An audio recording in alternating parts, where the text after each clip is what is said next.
At Central Life Sciences, we don't just want to sell you the product, we also want you to use it to the best of your benefit. So in that way, we offer certain tips and tricks.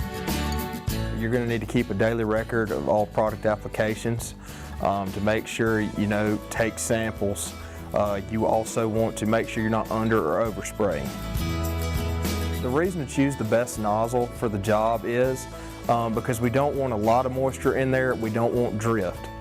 We want very coarse sized droplets, so we want between 157 to 360 microns. To choose the best nozzle, you're going to need a coarse type droplet, so you're either going to air induction nozzle, a cone nozzle, or a fan nozzle.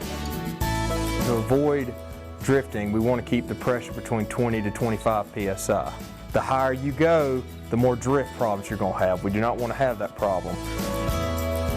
We don't want to be treating all the equipment. We want to make sure we're in the best position to get the product on the grain before it goes into the bin. And another simple thing is we don't want to forget to turn on the system itself. You want to use, the larger the pump could be better. You want to be able to repump the system at least 4 times in an hour to keep proper agitation. The more agitation, the better. If so, you can add mechanical agitation to benefit.